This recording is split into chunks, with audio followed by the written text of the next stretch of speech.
Hello दोस्तों, नमस्कार। आज मैं आपके सामने द्रौपदी मुर्मू के बारे में पूरा जीवन परिचय देने वाला हूँ। उनका जन्म से लेके राष्ट्रपति बनने तक का पूरा सफ़र उन्होंने कैसे तय किया, इसके बारे में आज हम लोग अध्ययन करेंगे। साथ में ये भी देखेंगे कि आखिर जब वो टीचर थी तो किस प्रकार से लोगों को सेवा करती थी, उनका बचपन किस प्रकार से गुजरा, उन्होंने अपने जीवन में कितने दुख और पीड़ा उठाए, क्योंकि वो बहुत ही सामान्य जाति से बिलोंग करती थी। इसके बावजूद भी ये बहुत ही अविश्वसनीय बात है कि उस लेवल से उठ करके और राष्ट्रपति तक उन्होंने बनने का सफ़र तय किया। कई बार विधायक बने, फिर उन्होंने मुखिया के पद पर भी रहे, जिला पार्षद बने। इस तरह से उन्होंने बहुत सारे और स्टेप बाय स्टेप सारे कार्यों को पूरा करके उन्होंने आज इस मुकाम तक पहुँचे हैं। तो आइए आज हम उनके जीवन के बारे में सारा चीज़ जानते हैं और उनके जीवन से एक अच्छा सीख पाते हैं। तो द्रौपदी मुर्मू जन्म से राष्ट्रपति बनने तक का पूरा सफ़र, प्रेरणादायक जीवन सफ़र, एक जीवनी आधारित अध्यायबद्ध प्रस्तुति।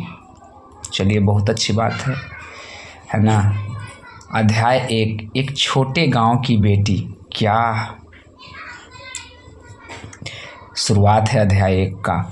द्रौपदी मुर्मू का जन्म 20 जून 1958 को उड़ीसा राज्य के मयूरभंज जिले में एक छोटे से गांव ऊपर बेड़ा में एक संथाल जनजातीय परिवार में हुआ था।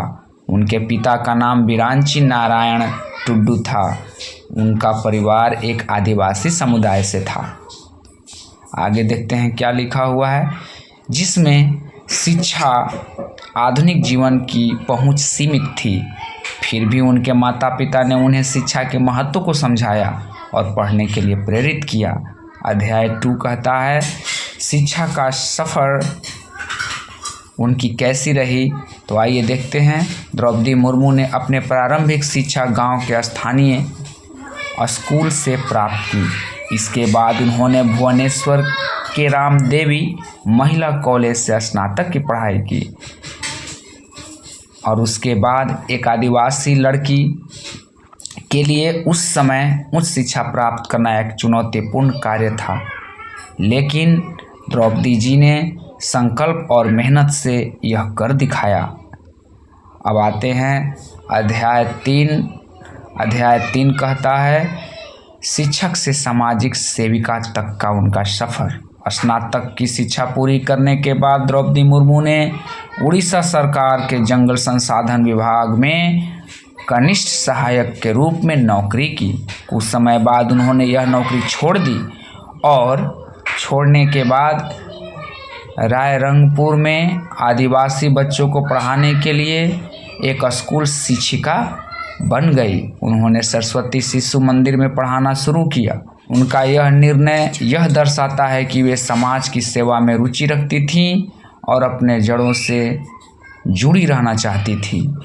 अब आते हैं अध्याय 4, राजनीति में प्रवेश। 1997 में द्रौपदी मुर्मू ने भारतीय जनता पार्टी बीजेपी की सदस्यता ग्रहण की। रायरंगपुर नगर पंचायत से पार्षद बनी। यह उनका राजनीतिक जीवन का प्रारंभ था। 2000 में उन्हें उड़ीसा विधानसभा में विधायक चुना गया। उस समय बीजू जनता दल बीजेडी और भाजपा की गठबंधन सरकार थी। उसके बाद आते हैं अध्याय 5। अध्याय 5 कहता है, मंत्री पद की जिम्मेदारी। 2000 से 2004 तक द्रौपदी मुर्मू ने उड़ीसा सरकार में मंत्री पद पर कार्य किया। उन्हें वाणिज्य, परिवहन तथा मत्स्य एवं पशु संसाधन विभाग की जिम्मेदारी दी गई। उन्होंने इस दौरान जनजातीय क्षेत्रों के विकास के लिए कई योजनाएं चलाईं। अब आते हैं अध्याय 6। अध्याय 6 कहता है, व्यक्तिगत जीवन की कठिनाइयाँ। द्रौपदी मुर्मू का जीवन केवल उपलब्धियों से भरा नहीं रहा, बल्कि उन्होंने कई व्यक्तिगत त्रासदियां भी झेली। उन्होंने अपने पति, 2 बेटे और अपनी मां और भाई को अलग समयों में खो दिया। इतने दुखों के बावजूद उन्होंने हार नहीं मानी और समाज की सेवा में जुटी रही। उनका यह अडिग आत्मबल उन्हें एक मजबूत व्यक्तित्व बनाता है। अब आते हैं अध्याय 7, झारखंड की राज्यपाल। 2015 में द्रौपदी मुर्मू को झारखंड राज्य की राज्यपाल नियुक्त किया गया। वे इस पद पर नियुक्त होने वाली पहली आदिवासी महिला बनी। उन्होंने झारखंड में संवैधानिक मर्यादा, आदिवासी अधिकारों, पारंपरिक मूल्यों की रक्षा करते हुए सराहनीय कार्य किया। वे राज्यपाल पद पर सबसे लंबी सेवा देने वाली महिला बनी। उन्होंने झारखंड में संवैधानिक मर्यादा, आदिवासी अधिकारों और पारंपरिक मूल्यों की रक्षा करते हुए सराहनीय कार्य किया। वे राज्यपाल पद पर सबसे लंबी सेवा देने वाली झारखंड की पहली राज्यपाल बनी। जीके का सबसे अच्छा क्वेश्चन भी बनता है मेरे भाइयों। आगे देखते हैं अध्याय 8, राष्ट्रपति पद की यात्रा।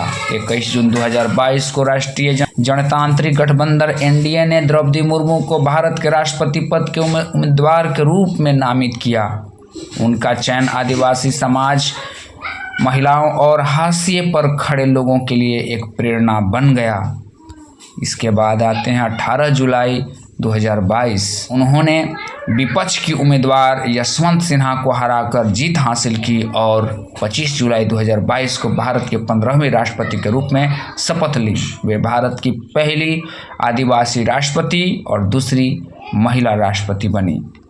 और इस तरह से अब अध्याय 9 आते हैं। एक प्रेरणा की प्रतिमा के रूप में उनको याद किया जाएगा। और आगे कहता है, द्रौपदी मुर्मू का पूरा जीवन एक जीवित उदाहरण है कि कठिन परिस्थितियों से निकलकर भी कोई महिला, विशेषकर एक आदिवासी महिला, देश के सर्वोच्च पद तक पहुंच सकती है। उन्होंने अपने कार्यों और संकल्पों से यह सिद्ध किया कि सच्ची नेतृत्व क्षमता जन्म से नहीं बल्कि संघर्ष और सेवा की भावना से आती है। आगे देखते हैं निष्कर्ष। एक युग की शुरुआत में द्रौपदी मुर्मू जी के बारे में कहा जा रहा है यहाँ पे, द्रौपदी मुर्मू की राष्ट्रपति पद की यात्रा भारत के लोकतंत्र, विविधता और सामाजिक समरसता का प्रतीक है। उनका जीवन हमें यह सिखाता है कि परिस्थितियाँ चाहे जैसी भी हों, अगर लक्ष्य स्पष्ट हो और आत्मबल मजबूत हो तो कोई भी मंजिल संभव नहीं। तो इससे हमें यही सीख मिलता है कि हमें अपने भीतर आत्मबल जैसी ऊर्जा पैदा करनी होगी, तभी जा कर के हम कोई भी लक्ष्य को प्राप्त कर सकते हैं।